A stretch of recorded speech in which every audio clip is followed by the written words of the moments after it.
Shalom sahabat Albert Remsi, berjumpa kembali di channel kesayangan kita semuanya, tentunya channel Albert Remistri yang selalu mengajak Anda untuk cinta Tuhan, cinta keluarga, dan juga menjaga kesehatan. Lama kita tidak berjumpa, saya yakin kita semua dalam keadaan sehat dan senantiasa juga tetap bersama dengan Tuhan Yesus Kristus. Sahabat Albetra, kesempatan kali ini kembali Bang Heri akan berbagi kepada kita, pastinya akan menambah wawasan, pengetahuan kekristenan kita sehingga iman kita bertambah. Mari kita sapa Bang Heri. Shalom Bang. Salam Sobat Alpetra, kita jumpa lagi malam ini dalam podcast bersama tentang pemuda bagi Kristus. Tentunya ini akan memotivasi dan menguatkan kita semua, secara khusus bagi sahabat Petra yang masih begitu muda belia. Begitu ya Kang Alfa ya. Iya. Iya betul sekali. Selamat malam. Iya. Wah, terima kasih nih Bang untuk waktunya nih untuk kembali kita berbagi ya, terutama untuk para muda atau juga orang tua yang ingin bisa membagikannya nanti ya. Kalau udah nonton kan bisa membagikan juga untuk anak muda ya, apa saja yang kita bicarakan ini yang tentunya berguna ya. Sobat Alpetra, kita akan mulai dengan mendasari firman Tuhan kita dari kisah tentang ada seorang anak muda yang kaya raya ya. Bisa dibaca di Matius 19 ayat 16 dan seterusnya ya. Nah, tapi kita akan mulai saja nih langsung bertanya ke Bang Heri ya Bang. Mungkin bisa di-review sedikit, itu sebetulnya konteksnya bagaimana Bang dari Injil Matius 19 ayat 16 sampai 26 ya, atau yang kalau di Alkitab itu dituliskan orang muda yang kaya ya, di mana ada kisah tentang seorang muda yang ingin ikut Tuhan tapi gimana ya mungkin ragu gitu. Nah ini Bang, pertanyaannya aja deh langsung ya Bang. Gimana Bang seorang muda itu bisa memilih keyakinannya, kepercayaannya kepada Tuhan gitu Bang? Ya, sahabat Alpeta, kita lihat dari teks itu sebuah peristiwa bagaimana Tuhan Yesus menanyakan keadaan dirinya tentang imannya ya. Tentu dia sudah melakukan semua yang diperintahkan di dalam hukum atau 10 hukum begitu. Dan dari semua yang diperintahkan, tentu Yesus menekankan supaya apa yang dimiliki, apa yang didapatkan, berikanlah atau prioritaskanlah ya hidupmu kepada Tuhan, hidupmu kepada penciptamu ya. Dalam kitab Pengkhotbah, ingatlah muda-mudi penciptamu ya. Karena pengadilan akan menghadapkanmu ya. Apa yang kamu lakukan di muka bumi ini itu akan dipertanggungjawabkan, diperhitungkan seperti itu. Baik yang melakukan dengan benar, termasuk pemuda yang dihadapkan oleh Tuhan Yesus itu, maupun dengan apa yang tidak dilakukan dengan benar dalam hidupnya. Nah, sahabat Alpetra, kenapa begitu penting dicatat dalam Injil tentang usia muda atau relatif muda? Karena mengenai hidup harus memiliki tujuan, baik dari kalangan Yahudi maupun dari kalangan bangsa-bangsa lain, termasuk kita yang hidup di zaman sekarang, mempergunakan waktu yang ada ya, betul. Supaya tidak menyia-nyiakan. Ada yang merequest kepada Tuhan, nanti Tuhan, saya ingin habiskan masa muda ini dengan puas-puasnya gaya hidup yang diikuti atau dijalani, tapi tidak tahu kapan terjadi kematian atau tidak tahu kapan terjadi berakhirnya hidup, sehingga dia belum pernah menikmati atau memutuskan untuk mempersembahkan hidup dan tubuhnya atau dirinya kepada Tuhan.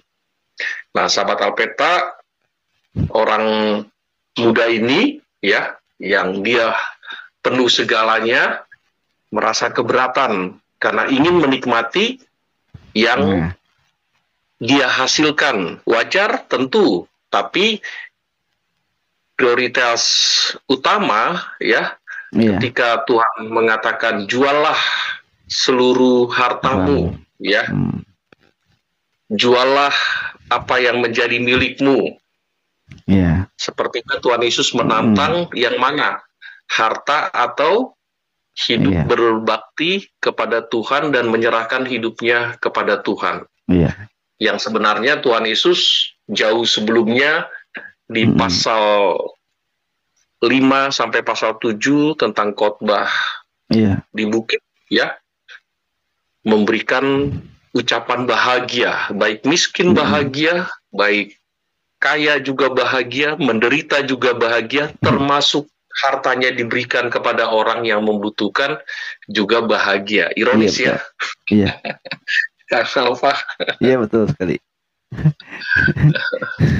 Iya. Nah, ini kalau kita lihat ya, Bang, memang di ayat yang ada di Matius 19 ayat 16 sampai ke 26 ini ya, Bang ya. Yang tadi seperti Abang sebutkan juga bahwa tidak mudah ya, Bang, untuk seseorang gitu. Bahkan ketika Tuhan Yesus menjelaskan bahwa kamu harus menjual harta, tadi kata Abang kan kayak keberatan gitu. Terus ketika orang muda itu mendengar perkataan itu, pergilah ia dengan sedih sebab banyak hartanya, katanya kan gitu ya, Bang. Nah, terus juga anak muda itu bilang, semuanya udah saya turutin. Mungkin melakukan ritual ibadah, hormat orang tua gitu. Sehingga dia tetap mencari nih, pilihannya dia mau ikut Tuhan atau enggak, mau percaya kepada Tuhan Yesus atau kepada ilah lain, mungkin gitu ya, Bang. Nah, di dalam konteks sekarang ini kan anak muda gitu, saya ke gereja nih, anak muda nih yang di gereja, denger ini denger itu, malah milih nggak ke gereja gitu, Bang, atau banting setir lah kalau istilah Abang. Itu gimana nih, Bang? Ya, sahabat Petra, Kak Alfa, kita lihat di lapangan atau kenyataan hidup ya, anak muda kecenderungan ingin yang instan atau cepat saji, atau selesai di hadapannya, tidak membutuhkan proses yang panjang ya. Iya, nggak mau lah gitu. Sehingga kita temukan dari pengalaman mereka hidup, sulit sekali untuk survive, sulit sekali untuk menimbang ya, atau memutuskan, bahkan memilih yang mana yang benar atau yang keliru ya. Nah, dengan adanya masuk berbagai macam ajaran ya, termasuk juga filosofi dan juga quote-quote ya, yang mempengaruhi dia, termasuk lagi dengan isu yang ada di medsos, untuk memberikan passion terhadap yang mana yang tepat, yang mana yang keliru. Tentu yang didapatkan adalah yang menurut dia itu bisa memenuhi kebutuhannya ya, keinginannya, yang termasuk tentang instan tadi ya, atau cepat cepat saji, cepat didapatkan ya, dan juga memilah ini sesuai dengan kitab suci ya atau tidak, itu pun dengan pertimbangan kalau medsos mengatakan yes ya, atau didominasi, bisa diterima untuknya, tapi sementara yang di dalam Alkitab ya, atau mungkin gereja, karena gereja punya peran penting untuk merangkul Iya, pemuda iya atau betul. teens ya, remaja dengan tepat, dengan benar. Iya.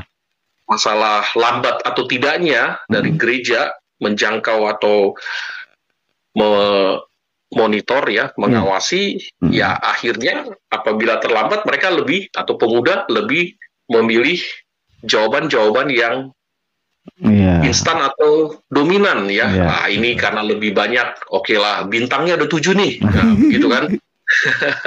Berarti peminat atau testimoni dari aplikasi ini lebih dominan, berarti itu kecenderungan untuk diterima. Begitu. Jadi yang dimaksud dengan Kang Alpa saya kira tepat ya. Pemuda sekarang apalagi di generasi Z ya, atau nanti yang akan datang seperti apa, ada banyak peneliti dan juga jurnal-jurnal sangat dilematis untuk generasi Z atau setelahnya untuk menerima ancaman atau kemajuan zaman yang sudah kosmo. Nah, ini PR buat gereja ya, atau gembala-gembala atau pemimpin gereja untuk memberikan coaching klinik lah atau advice kepada pemuda supaya motivasinya kembali lurus dan paham tujuan hidupnya ya, pemuda sekarang ini. Kalau kita lihat di dalam Alkitab contoh seperti Timotius yang terkenal muda ya, tapi memberikan dirinya kepada Tuhan untuk melayani sepenuhnya. Bahkan dipercayakan oleh Paulus untuk memegang jemaat di Efesus ya. Terlihat dari kitab pastoral atau kitab penggembalaan, yaitu surat penggembalaan ya, 1 Timoti, 2 Timoti ya, dan juga Titus ya. Anak atau murid yang spesial ya, selain Timoti dan juga Titus bagi Paulus. Nah, sahabat Alberta, karena bagi Paulus penting untuk generasi. Nah, gereja juga pilarnya itu adalah pemuda, ya, sekolah minggu, pemuda untuk generasi selanjutnya. Nah, apabila pendeta senior atau tim gembala punya aware ya, kesadaran yang tinggi, dia tahu apa yang harus dibuat program-program khusus untuk mengembalikan motivasi dan tujuan hidup generasi muda sekarang dengan baik ya, dengan baik, tidak mudah untuk terbawa kesempatan ya atau arus sehingga dia jatuh ke dalam narkoba ya, jatuh ke dalam perjudian, apalagi sekarang judinya online, pemuda lebih senang, bahkan anak SD aja senang loh judi online. Ya kan? Iya, sampai beli beli kuota atau beli slot ya, di swalayan ya. Nah, apalagi anak muda ya, judi online senang sekali ya, padahal sekarang judi online udah banyak ditutup oleh kementerian baru sekarang ya. Seperti itu, bagus juga ya dengan hal itu. Begitu kan apa menghadapi isunya. Iya betul. Nah ini tadi juga disinggung sama Abang nih, kita sebagai gereja ya terutama harus berperan penuh nih, penting banget untuk meraih para pemuda ya, merangkul pemuda, karena mau tidak mau nanti di gereja kan yang menggantikan itu ya orang-orang muda sekarang kan, karena kita kan generasi X kalau tadi generasi Z nggak mungkin terus ada kan. Nah pilihan terhadap agama ya, langsung katakan saja begitu, ini sangat penting dibina oleh para rohaniwan di gereja ya Bang, juga mungkin sama teman-temannya kali ya Bang ya, saling menguatkan ya itu untuk memegang lewat komsel atau kelompok tumbuh bersama ya, itu memperkuat iman, memperkuat mental hidup sebagai pemuda ya, dan juga memberikan pertumbuhan spiritual yang bagus dengan adanya kelompok sel atau kelompok tumbuh bersama. Bayangkan kalau gereja tidak ada kelompok sel untuk di usia yang muda ya, atau usia dari SMP sampai tingkat perguruan tinggi, tentu yang terjadi adalah mereka akan mencari-cari tempat yang dinilai benar, ya. Nah, tadi yang saya bilang kumpulan di luar gereja, ya kita tidak yakin, ya. Tidak yakin. Saya yakin untuk menumbuh kembangkan iman, mental, motivasi dan tujuan hidup pemuda di gereja, ya. Saya yakin di gereja. Betul. Selain di keluarga, keluarga yang utama, lalu gereja. Saya kira begitu, Kang Awar. Iya, betul, Bang. Nah, ini Bang, selanjutnya nih Bang, mengingat usia muda itu kan pasti usia produktif. Nah, mereka kan juga punya pilihan ya Bang, kayak orang anak muda yang kayak ini mungkin dia entah gimana nih, entah warisan ya dari orang tuanya atau memang dia pekerja keras, sehingga di ayat 22 itu dituliskan, pergilah ya dengan sedih sebab banyak hartanya, entah harta perolehan warisan atau memang kerja kerasnya ya sendiri ya.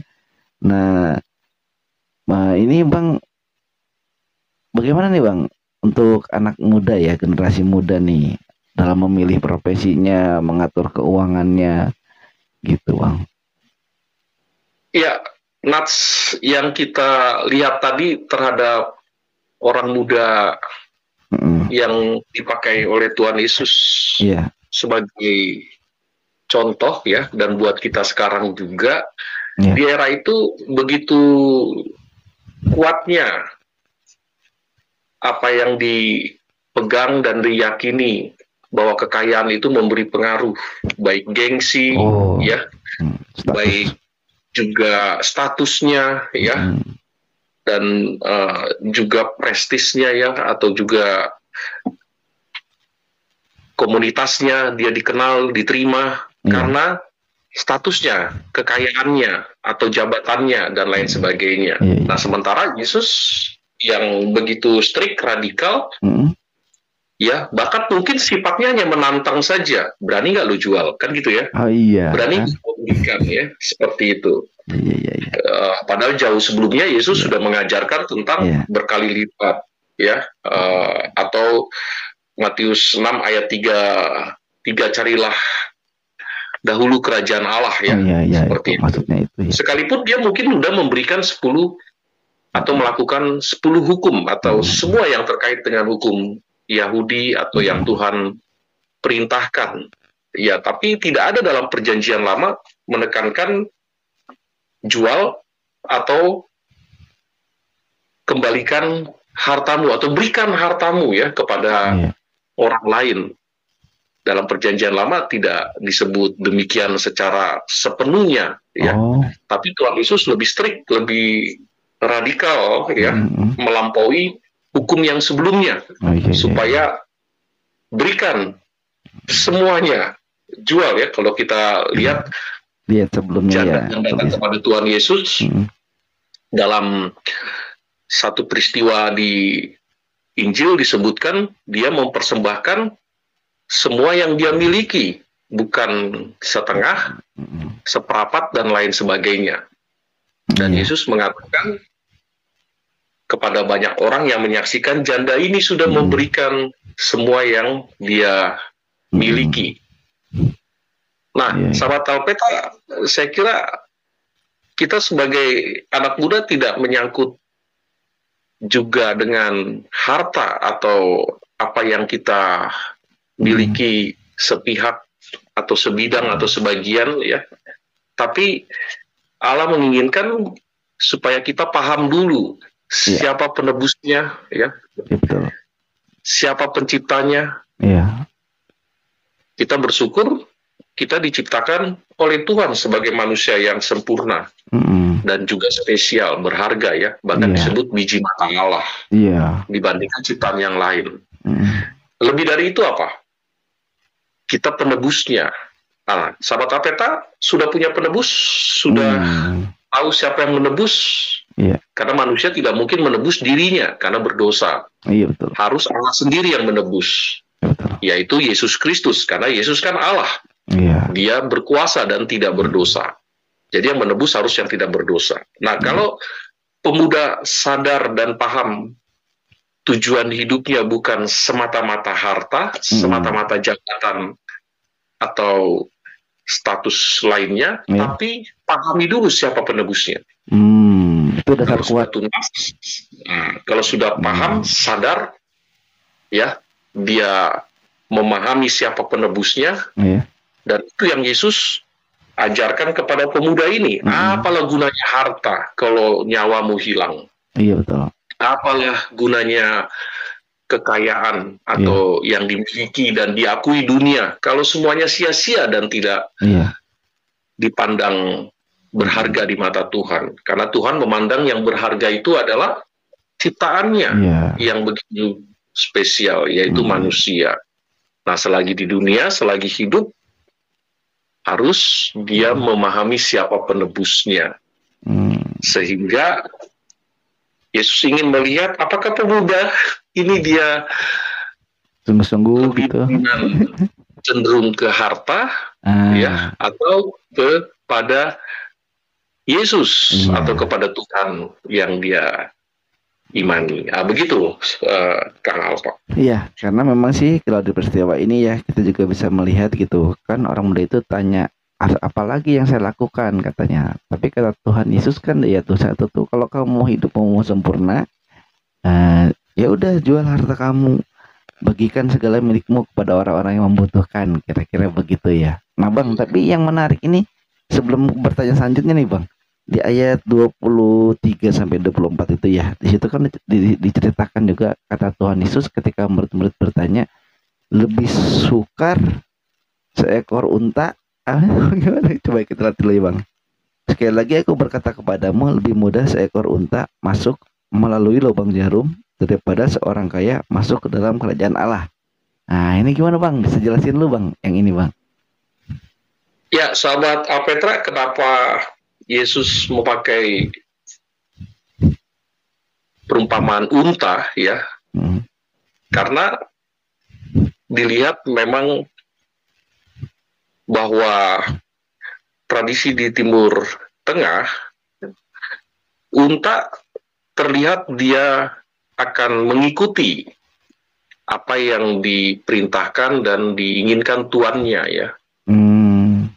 Dan juga binatang ini begitu sangat dicintai, disayangi ya, atau juga penurut ya, dan memberikan kemampuan bagi kehidupan orang-orang gitu saat itu.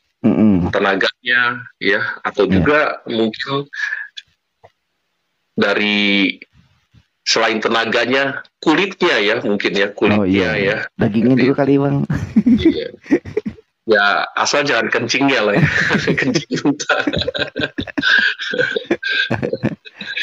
Ya jadi dibandingkan dengan manusia yang sudah berdosa, keinginannya yang masih sepihak ya, keinginannya yang masih kuat dibandingkan dengan Allah sendiri menginginkan supaya manusia atau ciptaannya melek dan sadar bahwa dia butuh Tuhan yang sanggup memelihara ya, atau sanggup memberikan kesejahteraan ya, sekalipun sudah memberi manusia itu kepada sesamanya, sekalipun sudah membagikan ya, karena seekor unta dia sudah memberikan semuanya ya, bagi tuannya dia akan diberi makan, dia akan dikasih tempat, rumah ya, dan kandang ya, kandangnya ya, seperti itu.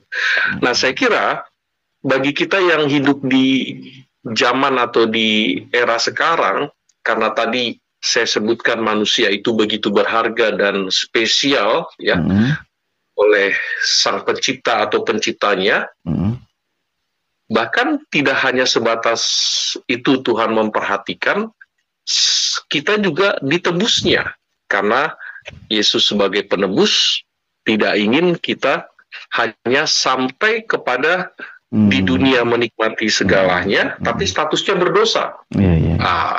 Allah datang untuk membersihkan segala dosa lewat penebusan, sehingga mendapatkan tempat yang layak atau tidak turut dihukum, kata Roma pasal 8 ayat 1 itu. Kan mendapat tempat, diakui oleh Bapaknya ya.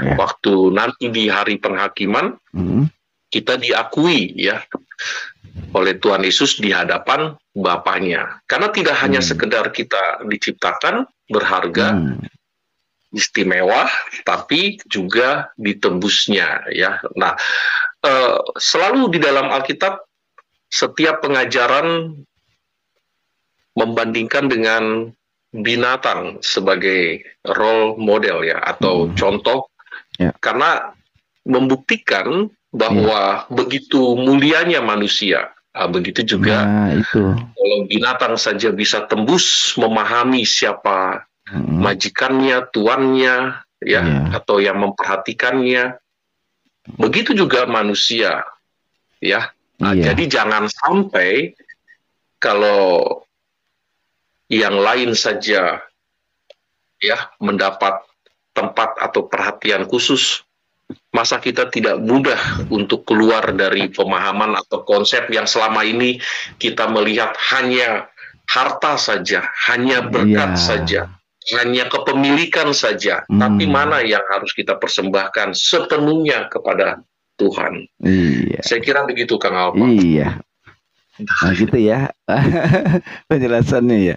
Ini seringkali kan gimana sih ontak masuk lubang jarum katanya, aneh-aneh aja gitu ya. Padahal udah banyak yang jelasin juga ya bahwa ontak. Tapi tidak konyol juga kalau sahabat Petra sudah banyak tabungan dan juga banyak investasi lainnya. Tidak berarti kita tidak berbagi juga kepada yang membutuhkannya. Ya, jadi kan, kaya itu boleh, bisa dan tidak dilarang atau berdosa. Tapi bukan berarti mau jadi kaya harus mencuri, atau harus korupsi, bahkan pergi ke Gunung Kawi. Waduh, bahaya tuh. Pesugihan, tidak. Itu justru kuasa kegelapan atau menghina Tuhan Yesus. Ya, bagi kita yang beriman, bahwa kaya itu bonus, mendapat berkat itu kemurahan dan anugerah Tuhan. Bukan berarti tidak mendapat berkat, tidak mendapat anugerah. Bukan demikian dalam kacamata Allah atau sudut pandang Alkitab tentang kekayaan. Kan tadi saya sebutkan khotbah Yesus di bukit dalam Matius pasal yang ke-5-7, berbahagialah orang miskin. Jadi orang miskin pun berbahagia. Orang kaya berbahagia. Bukan berarti orang miskin tidak berbahagia atau tidak memiliki harta. Ada.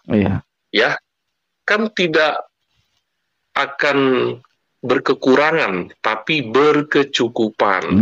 Jangan pikiran esok berkecukupan. Sahabat Alpeta yang merasa tidak punya apa-apa bukan berarti miskin atau tidak punya apa-apa, minim, tapi justru berkecukupan. Nggak mungkin loh jatuh sampai tergeletak atau bangkrut ya. Atau orang kan tidak punya apa-apa karena konyol ya. Orang tidak punya apa-apa karena tidak bisa manage. Betul. Mengolah dengan baik duitnya, uangnya, investnya, saldo yang ada di rekeningnya, atau juga tabungannya. Begitu. Gitu ya. Ini buat orang muda. Nah, ini buat para orang tua yang lagi nonton juga bisa menyampaikan hal ini ya untuk anak-anak yang masih muda ya. Mungkin bisa sebagai bahan tambahan lah untuk menasihati anak-anak muda. Kan Alpeta Mitri hadir untuk menambah wawasan ya Bang. Nah siapa tahu dengan nonton ini kan orang tua, oh iya ini nih katanya mesti disampaikan ya. Dan jangan lupa untuk subscribe yang belum subscribe. Asalkan jangan pelit, jangan kikir ya sahabat Alpetra, dan jangan juga perhitungan ya. Kita yakin kita berbagi pasti akan dapat bonus selanjutnya, itu yang disebut berkali lipat ya. Pokoknya tidak mungkin akan dialami oleh orang yang hidup sebagai anak Allah tidak punya apa-apa ya. Tidak ada yang miskin tapi kaya di dalam Tuhan. Begitu saya kira maksudnya Iya, iya, iya. kita semua. Nah, Bang, mungkin sekalian Bang di kesempatan kali ini Bang kita bisa berbagi juga nih untuk anak muda ya yang lagi cari pasangan hidup gitu. Karena mereka termasuk ada di golongan hijau lumut ya. Ah, ikatan jomblo lucu dan imut itu. Jadi ya, ya, ya. Iya, iya. Nah, mungkin itu zaman kita ya Bang. Sekarang nggak tahu nih apa nih mereka masuknya klub apa nih yang jomblo ya. Nah, mungkin nih Bang, mungkin di kesempatan ini bisa dibagikan Bang, bagaimana anak muda dalam memilih pasangan hidupnya nih Bang. Ya, sahabat Petra, kita dalam desain Allah dan juga ada upaya yang Tuhan perhitungkan dari anak muda seperti itu, yaitu kita lewat doa, pergumulan, dan Tuhan akan memperhitungkan doa dan pergumulan kita dan juga upaya, usaha mendekati yang kita inginkan, yang kita cintai, sekalipun kita juga terbuka apabila tidak ada respon atau tidak terbuka hatinya untuk kita, pasti ada peluang lain yang Tuhan giring kita ke tempat lain ya. Itu sebabnya jodoh itu bukan di tangan Tuhan, tapi jodoh ada di tangan kita. Ya, kadangkala kita tidak bisa menimbang secara bijak atau hikmat dari Tuhan, padahal Dia sudah membuka hati, tapi kadang tidak sesuai dengan ekspektasi atau kriteria kualifikasi kita. Jadi lebih baik mundur, cari yang lain, dia yang lain saja belum tentu terima. Pilihan itu diberikan kepada Tuhan untuk kita bertanggung jawab. Nah, manusia diberi kemampuan untuk bertanggung jawab. Bertanggung jawab di dalamnya melingkupi bergumul, memilih, menimbang, ya, menimbang seperti itu, supaya tidak menyesal kemudian hari. Ya, itu sebabnya tentu yang harga mati adalah seiman. Nah, begitu ya, yang seiman dan yang sudah lahir baru, ya, atau sudah menerima Kristus sebagai Tuhan dan Juru Selamat. Kalau belum, ya tentu dia akan semakin fatal bergumulnya, bahkan mungkin tergiring banting setir ke iman yang lain.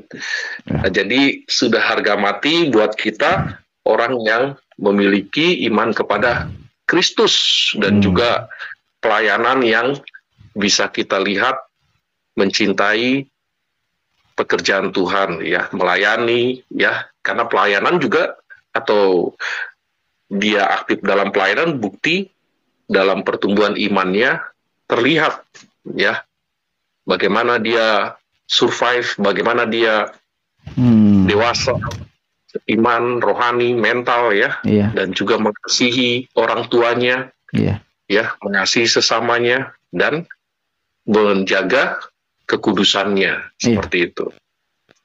Nah, tapi kalau sampai kepada pertimbangan yang begitu panjang, ya, dan lain sebagainya, ya saya kira ada kasus khusus sampai bertahun-tahun seperti yang kita lihat Yakub bergumul terhadap Rahel 14 tahun, 7 tahun pertama ditipu, ya.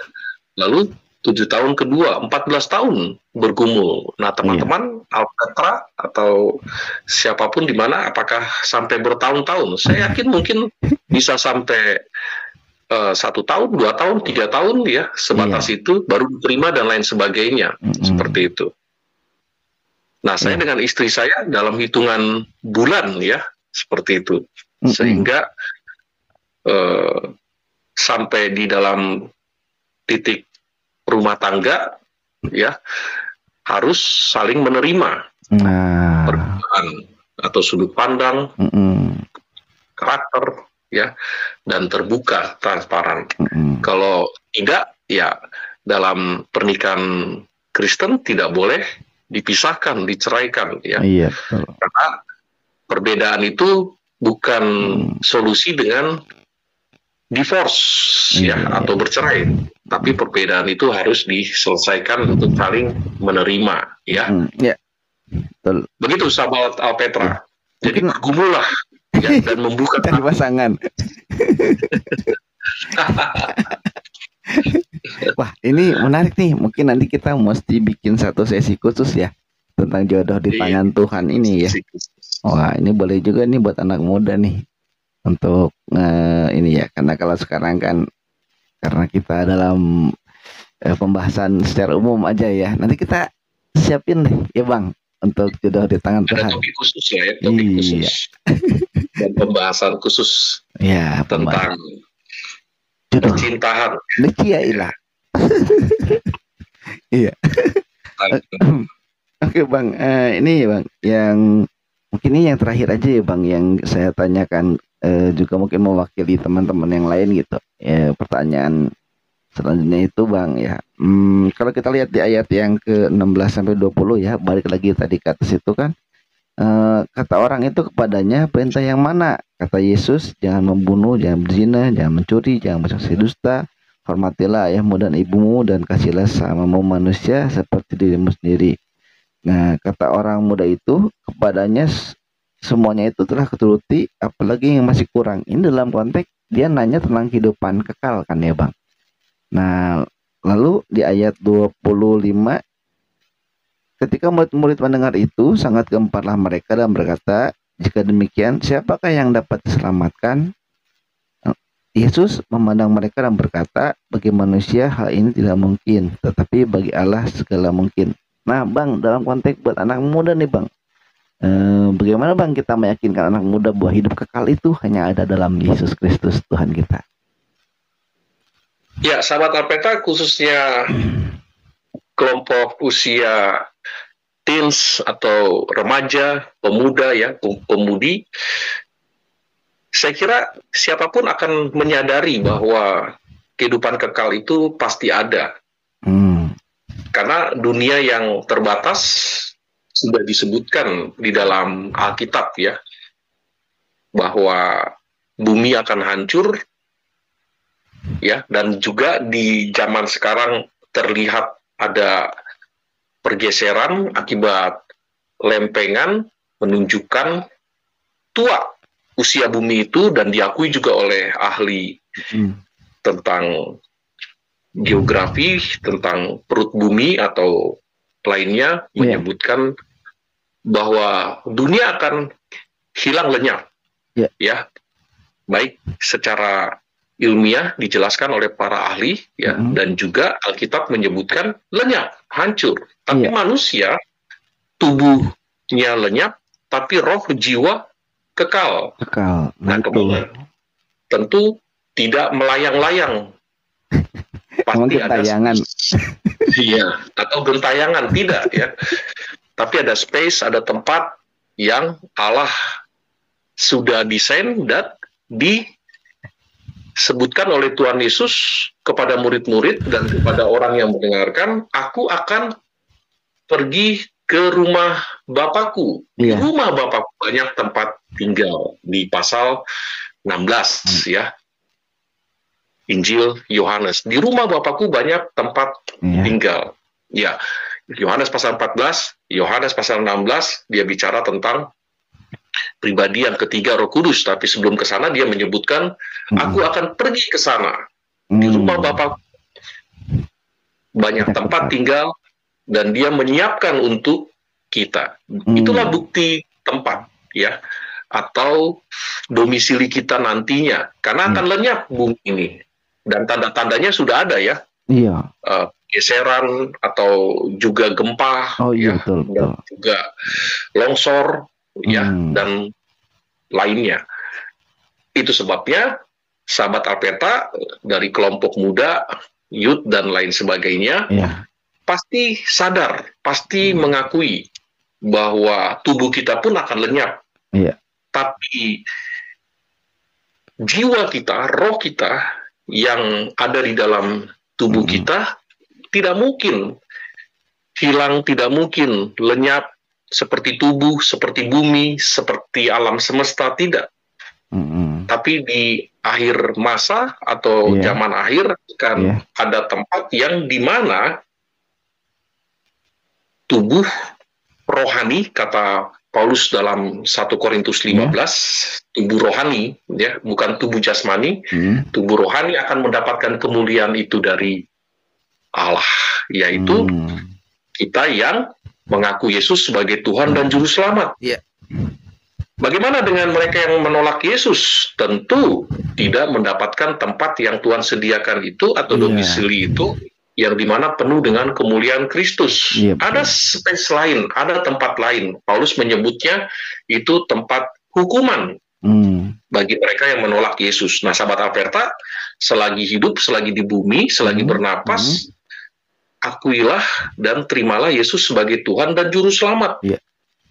Karena tidak akan turut dihukum. Roma 8 ayat 1. Karena kita berdosa pasti dihukum. Sudah hilang kemuliaan Allah. Dan Yesus yang pergi ke rumah Bapa sudah menyediakan tempat sehingga kita nanti mati atau kita nanti juga akan mengalami dunia ini berakhir, akan ditempatkan dalam kerajaan Allah. Nah, itulah kehidupan yang kekal. Tidak lagi seperti yang kita nikmati, bahwa ada bumi baru dalam pengertian binatangnya tidak buas. Nah, itu yang diyakini oleh ajaran di sebelah kita, ya, seperti itu. Diberikan bumi baru dalam arti tidak ada lagi kejahatan, kriminal, ya, korupsi, pemerkosaan, pembunuhan, mutilasi, atau pertikaian antar bangsa, negara, perang Rusia, Ukraina, tidak ada lagi, ya. Tapi bumi baru menurut mereka yang meyakini itu, ya. Sementara Alkitab mengatakan sudah hancur, tidak ada lagi bumi baru, yang ada adalah Yerusalem baru, ya. Begitu, sahabat Alberta.